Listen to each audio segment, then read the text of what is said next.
Bueno, antes que nada, muchas gracias por la invitación, por permitirme participar en el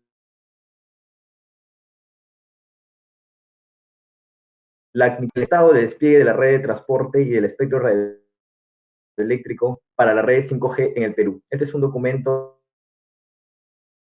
son dos documentos en realidad que están disponibles en la página web de los ITEL, son de libre acceso y los links están a lo largo de la presentación para que cualquier participante o cualquier investigador pueda acceder a estos archivos.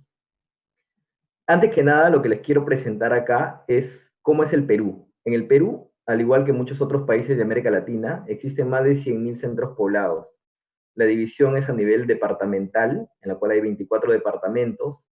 Estos departamentos se dividen en provincias, hay 196 provincias. Esas provincias se dividen en distritos, 1.870 distritos, y esto se divide en centros poblados, en los cuales hay más de 100.000 centros poblados. Entonces, para nosotros, los que trabajamos en telecomunicaciones, ya sea a nivel de operador o a nivel de sector público, por medio de políticas públicas, es todo un reto llevar redes de telecomunicaciones a zonas en las cuales, dada la geografía, es muy difícil acceder, ya sea porque hay montañas, ya sea porque es selva virgen, o por cualquier otra razón que es prácticamente imposible llegar a esas zonas en particular. Entonces, antes que ver las redes, lo que quería presentarles acá era, era una pequeña descripción de una red de telecomunicaciones. Como todos sabemos, una red de telecomunicaciones tiene tres partes.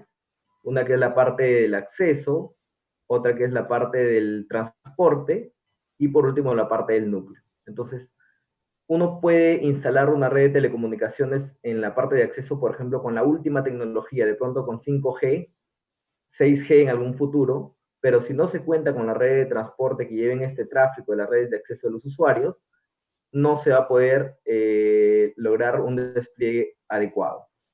Entonces es por eso que, dada una red de acceso, es importante también contar con una red de transporte de alta capacidad. En el Perú, lo que se ha desplegado es una red nacional, una red de fibra óptica, en la cual existen dos mundos. Por un lado tenemos al sector privado, que ha desplegado más de 23.700 kilómetros de fibra óptica, y por otro lado tenemos al sector público, que por medio de una asociación pública-privada se ha desplegado más de 13.600 kilómetros de fibra óptica a nivel nacional. Así, se sumó o se suma ya, porque esta red, digamos, ya está en operación, más de 37.400 kilómetros de fibra óptica que actualmente ya están en operación. Pero si se dan cuenta, hay muchos puntos en los cuales todavía no llega la fibra óptica y por tanto es casi imposible desplegar redes de acceso 5G o de cualquier otra tecnología, dado que no va a ser posible sacar ese tráfico para llevarlo a Lima, que es la capital, y luego sacarlo por la fibra óptica submarina hacia su destino o llevarla hacia un NAP. Cabe resaltar que en el Perú hay solo un NAP que está ubicado en la capital del Perú, es decir, en Lima. También hay un XP que es nuevo, que también está ubicado en Lima. Entonces, todo el tráfico, ya sea local, o nacional o de larga distancia, tiene que necesariamente pasar por Lima, porque el punto de interconexión internacional también se encuentra en Lima, en la cual llegan 3 cables de fibra óptica. Entonces, es por eso que es relevante que se cuente con esta red de transporte de fibra óptica. Como se dan cuenta, el trabajo que ha hecho el Estado ha sido bastante bueno en la medida que se ha atendido una gran parte del territorio nacional, ¿no? Como les había dicho, hay 196 capitales de provincia y de las cuales 180 ya se cubrieron con nodos de fibra óptica de alta capacidad, en la cual hay equipos de WDM y equipos MPLS, sobre la cual se pueden montar cualquier tipo de servicio. Adicionalmente, a estos proyectos estatales de la Red Dorsal Nacional de Fibra Óptica, que consta de 13.600 kilómetros de fibra, también existe otro proyecto que se llama proyectos regionales. Estos proyectos regionales lo que buscan es despegar más de 30.500 kilómetros de fibra óptica. Si bien con la red dorsal se llegaba a las capitales de provincia, con los proyectos regionales lo que se busca, y algunos proyectos que ya están terminados, es llegar a las capitales del distrito, es decir, incrementar la capilaridad de esa red de fibra óptica para poder así luego contar con redes de acceso de alta capacidad. Entonces, lo que se hizo en el Perú, o el modelo que se está aplicando, es licitarlo por grupos de proyectos, ¿no? Aquí he puesto algunos con colores, que son grupos de proyectos que se han licitado. Algunos ya están en operación, sobre todo esta parte que está en azul, y otros proyectos que están en construcción, y otros proyectos que digamos que están, por otras razones, están parados, ¿no? Pero una vez que esto se culmine, lo que va a hacer es que se cuente con más de 44.000 kilómetros de fibra óptica a nivel nacional, y que es una carretera, una red de alta velocidad que va a permitir justamente que en el futuro se implementen redes de alta capacidad como 5G o como Internet de alta velocidad mediante Wi-Fi o cualquier otra tecnología.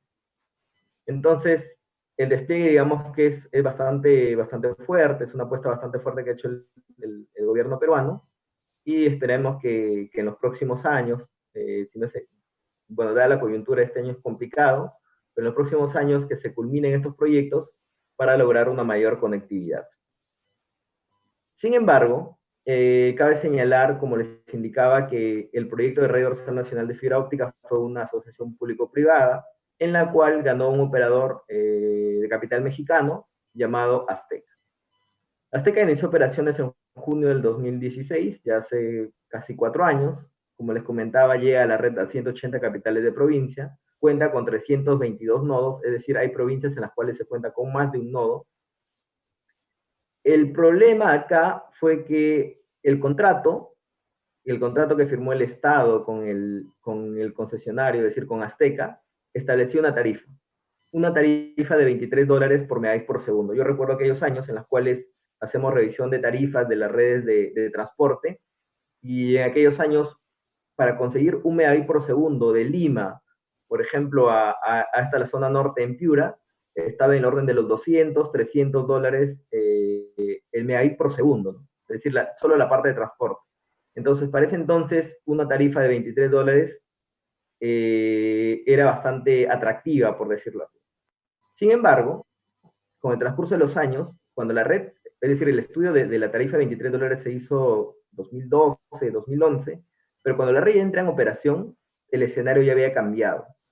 Es decir, las tarifas ya no eran de $200, $300 por segundo en el mercado, sino que los demás operadores tenían tarifas que estaban en el orden de $10, $8, y más aún si compras por bloque de alta capacidad, podías lograr descuentos importantes hasta tener tarifas de inclusive $4 a $3 el megabit por segundo.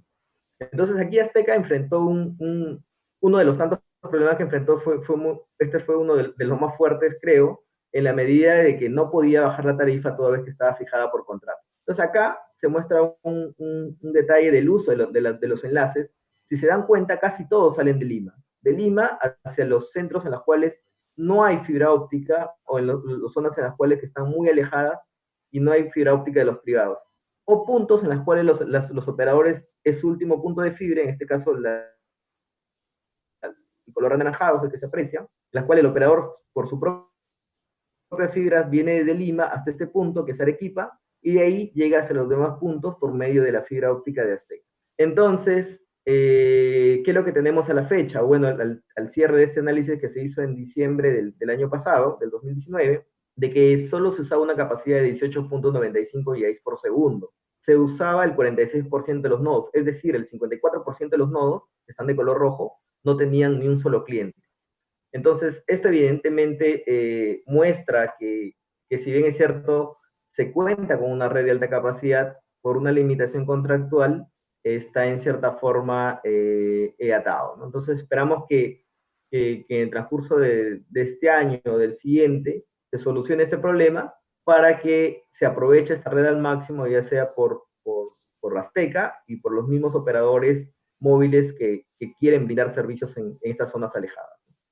Esa fue una lección aprendida que le puede quedar para los demás países del mundo, ¿no? El tema de fijar una tarifa por contrato suele resultar contraproducente, pese a que en su momento puede sonar atractivo. Por otro lado, también tenemos los enlaces microondas. Los enlaces microondas en el Perú son los que se muestran en la fotografía, que están disponibles también en este informe. Les he dejado ahí el link. Es un informe totalmente público, de acceso público. Y en este informe obtuvimos que el Perú cuenta con aproximadamente 70.000 kilómetros de enlace microondas. Acá, por ejemplo, si ustedes se habrán dado cuenta, en esta zona en particular, esto es la selva peruana. En la selva peruana no hay fibra óptica, no existe la fibra óptica. Entonces, pese a que aquí viven miles de personas, la única forma que se ha visto para llegar es mediante enlaces de fibra óptica de alta capacidad. Estamos hablando de enlaces que están por encima del gigabit por segundo. Y los microondas obviamente también se usan para sacar el tráfico de las estaciones base. Acá entiendo, por ejemplo, sacan el tráfico de la estación base y lo llevan hasta otro punto y luego sale con fibra óptica. Y algunos operadores que no tienen fibra óptica o si quieren tener una red de respaldo, también implementan su red de microondas de alta capacidad, de tal forma que si hay una rotura de algún enlace de fibra óptica, podría en cierta forma backupear por los enlaces microondas de alta capacidad. Si bien es cierto, es una capacidad muy, muy limitada respecto a la fibra óptica, podría en cierta forma permitir que la comunicación se establezca, ¿no? Si nos damos cuenta acá, la mayor parte de la capacidad de los enlaces está en el orden de 100 a 500 megas por segundo, y son pocos los enlaces que llegan, que son mayores así al gigabit por segundo, y que son básicamente los que sirven como dorsal para llegar a las zonas alejadas del Perú, en este caso, a la selva. Y nuevamente acá le hice un zoom a lo que pasa en la selva peruana, y efectivamente, está disponible en el informe también, aquí les está el link. Esta es la selva peruana, en la cual no existe la fibra óptica, y a la fecha hay dos operadores que han desplegado su red. Uno con una capacidad de 7.8 GB por segundo, que es Telefónica, y Vitel con una capacidad de 6 GB por segundo. Hasta este punto, que es la capital de todo este departamento pintado de blanco. Entonces, pero acá también igual hay muchos centros poblados, capitales de distrito, e inclusive acá hay unos que colindan con la frontera brasileña y la frontera colombiana, llamado Isla Santa Rosa, en la cual con un proyecto previo, el Estado licitó esta red de color anaranjado, y bueno, hay una red de 250 megas por segundo, pero que en cierta forma es muy, muy limitada, ¿no? Sobre todo para sacar servicios móviles de alta velocidad. Imagínense desplegar varias estaciones 4G acá. Si una sola estación 4G requiere alrededor de 300 megas por segundo, esta capacidad de 250 no alcanzaría ni para una sola estación, ¿no? Solo para darse una idea de la limitante que se tiene en muchas zonas, ¿no? Javier, Entonces, nos quedan acá 5 minutos, Javier. ok, acá es importante señalar que hay un proyecto para desplegar fibra óptica por el río. Esta es toda una zona de ríos, y bueno, esperemos que también se concrete en el corto plazo. Y bueno, efectivamente, donde hay fibra óptica, hay problemas con donde hay fibra óptica hay cobertura de servicios, ¿no? Acá, como pueden apreciar, donde existe cobertura están los servicios móviles y servicios de internet fijo. En otros casos es complicado. Y acá pasamos a la red de acceso. Esto es cómo ha evolucionado la red de acceso en el Perú desde el 2G, que se cuenta desde los años 90, hasta el 5G, que ya se han hecho algunas pruebas, los operadores tales como Entel, Claro y Movistar. No, acá está la cobertura móvil, los gráficos de cobertura móvil al año pasado, en la cual se muestra una fuerte presencia del 2G, una presencia menos fuerte del 3G y mucho menos aún del 4G, porque el 4G sobre todo llega a las zonas en las cuales se cuenta con la presencia de redes de fibra óptica. Acá le muestro el tema del operador, del espectro que tiene cada operador, y resulta pues que cada operador tiene asignado una determinada cantidad de espectro. Mientras más espectro tengas, puedes ofrecer mayor velocidad a tus clientes de acuerdo al diseño que realices. Acá se muestra, por ejemplo, que hay dos operadores que tienen espectro por encima de los 150 MHz. Asimismo, también se ha reordenado, esto es algo que es el Ministerio de Transportes y Comunicaciones, se ha reordenado la banda de 2.6 GHz, que antes estaba totalmente desordenada, y ahora ya se puede usar en esquemas FDD, duplexaje por división de frecuencia, y en esquemas TDD de duplexaje por división de tiempo, ¿no? La cual ya se puede ser usada para servicios 4G y para servicios 5G. Asimismo, existe también en la banda 3.5 GHz, que es una banda que está muy cotizada para el 5G en el mundo, y que algunos operadores, aprovechando el espectro que ya cuentan desde hace muchos años en estas bandas, desde el año 2000, ya están desplegando su propia infraestructura con las antenas, en este caso se ven antenas AU, para el despliegue de redes 5G.